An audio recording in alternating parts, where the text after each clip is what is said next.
आर्यन के साथ इंडस्ट्री में हुआ भेदभाव, झेलने पड़े रिजेक्शन, बोले मुझे ज्यादा मौके। आइए जानते हैं आखिर क्या है पूरी जानकारी। कार्तिक आर्यन वो शख्स हैं जिन्होंने अपने दम पर फिल्म इंडस्ट्री में एक अलग पहचान बनाई है। फिलहाल वो हॉरर कॉमेडी फिल्म भूल भुलैया 3 की सफलता का आनंद ले रहे हैं। हालांकि उनका ये सफर आसान नहीं था।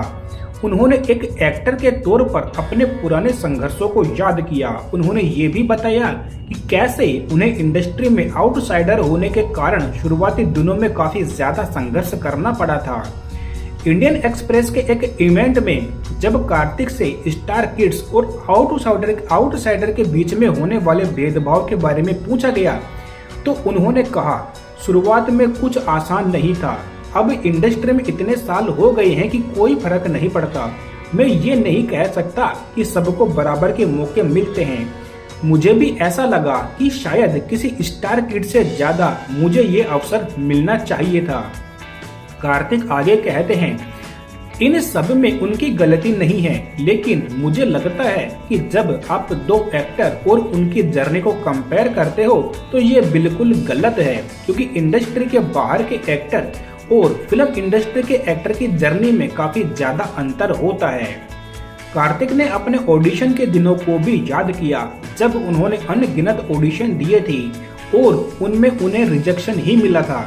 वो कहते हैं, 2-3 साल से मैं ऑडिशन दे रहा था और लगातार रिजेक्शन मिल रहा था। आखिरकार मुझे मेरी पहली फिल्म प्यार का पंचनामा की ऑडिशन का मौका मिला। मैं काफी लकी हूँ कि मुझे पहला अवसर उस फिल्म में मिला था। कार्तिक आगे कहते हैं, मुझे रिजेक्शन की आदत हो गई थी। मैं एक तरह से बेशर्म हो गया था। एक सीमा के बाद आपको कोई फर्क नहीं पड़ता कि कौन क्या कह रहा है, लेकिन आपको दिखाना पड़ता है, खुद पर विश्वास बनाए रखना पड़ता है। जब पूरी दुनिया आप पर डाउट करती है, ऐसे में एक आप ही हो जो खुद को उस डाउट से बचा सकते हो।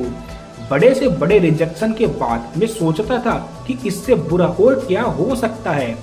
इसके बाद तो मैं इससे ऊपर ही जाऊंगा। मुझे हमेशा से मैनिफेस्टेशन में विश्वास था। मुझे जो चाहिए था उसे मैं लिख लिया करता था। सब कुछ मेरी नोटबुक में लिखा हुआ है। मुझे लगता है कहीं न कहीं सब कुछ मिलना शुरू हो गया है। कार्तिक आर्यन को आखिरी बार अनीस बज्मी की भूल भुलैया 3 में देखा गया था। इस फिल्म में उनके साथ में तृप्ति डिमरी, विद्या बालन और माधुरी दीक्षित भी थी। तो वहीं उनके पास में तू मेरी मैं तेरा और आशिकी 3 जैसी फिल्में पाइपलाइन में लगी हुई है। तो कार्तिक आर्यन के बारे में आप क्या कहना चाहते हैं? कमेंट्स में अपने विचार हमें बता सकते हैं। धन्यवाद।